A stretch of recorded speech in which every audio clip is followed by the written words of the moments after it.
Hey guys, welcome to the पिकास terrace garden. आज का वीडियो मेरे गार्डन से नहीं है, यह है मेरी बेस्ट फ्रेंड इंदु जी के गार्डन का क्लिप। आप लोग देख सकते हैं कितने खूबसूरत फूल खिले हुए हैं।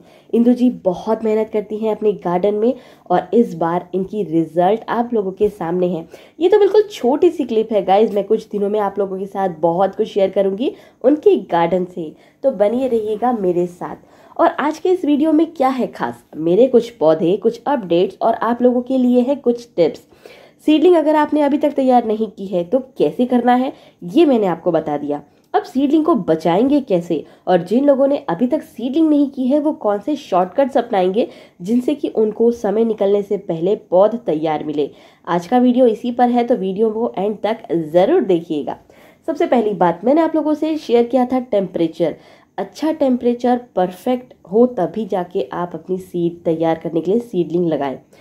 अब एकदम परफेक्ट मौसम हो चुका है, बिल्कुल डिले किए बिना अगले हफ्ते तक आप अपने बीज लगा दीजिए, चाहे वो फूलों के हो या हो सब्जियों के।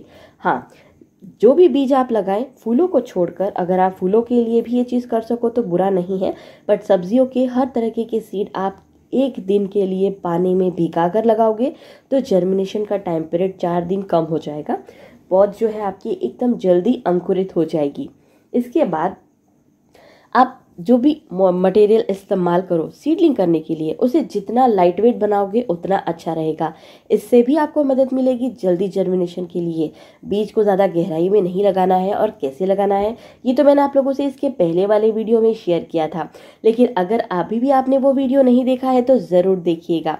अब दूसरी बात, आप जो भी पॉटिंग मिक्स बनाएं, जो भी कंटेनर चॉइस करें, उसे आप ये देखिए, ये जाल दिख रहा है आपको, नेट है जो हम खिड़कियों में इस्तेमाल करते हैं, उसी तरीके के नेट से मैं अपने सीडलिंग के कंटेनर्स को कवर करके रखती हूँ। ये इसलिए है ताकि स्क्विरल्स, बर्ड्स और चूहे रात के वक्त मेरे सीडलिंग कंटेनर्स के अंदर आकर इन पौधों को खाए ना। मैं इसे रात में भी पूरी तरीके से कवर करके रखती हूँ ताकि इन पौधों को कोई नुकसान ना पहुँचे, और दिन में भी। इससे होता यह है कि इन्हें अच्छी सनलाइट मिलती है और कोई भी पंछी और गिलहरियाँ इन्हें नुकसान नहीं पहुँचा पाते। जो सबसे इम्पॉर्टेंट बात है वो क्या है, अगर आपको सीडलिंग करना है और जल्दी, तो मेरा ये तरीका अपनाइए। मेरे पास सफ़ेद बैगन के बीज लगाने थे और सीडलिंग के लिए पॉटिंग मिक्स ख़त्म हो गया था, तो मैंने अपने इस कंटेनर के इस हिस्से में सारे बीज भीगा कर डाल दिए। ये सिर्फ 10 दिनों की सीडलिंग है गाइज, आपको दिख रहा होगा इसके पत्तों पर ट्रू लीव्स बनना शुरू हो चुकी है। मेरी दूसरी सीडलिंग अभी भी लेट चल रही है, बट ये बहुत आगे है। ये कंटेनर नॉर्मल मेरे सब पौधों का कंटेनर है, इसमें कंपोस्ट भी मिक्स है, इसमें नीम खली भी मिक्स है, और ये डायरेक्ट सनलाइट के कांटेक्ट में है। भिगाए हुए बीज इस कंटेनर में यहाँ डालने के बाद मैंने बस रेगुलर वाटरिंग की है ताकि मिट्टी में से मॉइस्चर बिल्कुल भी ना उड़ने पाए। और ये देखिए रिजल्ट आप लोग के सामने है। अगर आप लोग इसी तरीके से जल्दी रिजल्ट चाहते हैं तो आपके जो कंटेनर में मिट्टी ऑलरेडी मौजूद है और पौधे हेल्दी डेवलप हो रहे हैं, उन कंटेनर्स के आजू बाजू भिगाए हुए बीज डाल दीजिए। जर्मिनेशन भी जल्दी होगा और सनलाइट के कांटेक्ट में होने की वजह से आपको हेल्दी पौध मिलेगी।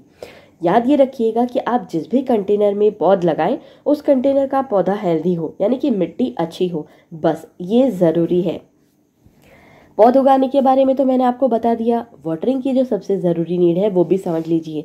हम गर्मियों की पौध तैयार कर रहे हैं गाइस, तो जो भी मिट्टी आप बनाते हैं उसे बिल्कुल भी सूखने ना दें। हो सके तो दिन में 2 बार वाटरिंग करें, कोई फ़र्क नहीं पड़ेगा। एक बार पौध तैयार हो जाए और वो शिफ्ट हो जाए तब जाके आपको आगे की टेंशन लेने की ज़रूरत नहीं है। आपकी पौध अच्छी तरीके से बढ़ेगी और हेल्दी तरीके से डेवलप होगी। चलिए दोस्तों, ये है मेरे गार्डन के फूल और इंदु जी के गार्डन की एक छोटी सी क्लिप। अब लेती हूँ मैं आप लोगों से अलविदा। नेक्स्ट वीडियो में मिलती हूँ कुछ और अच्छी इन्फॉर्मेशन के साथ। Take care, happy gardening, bye bye.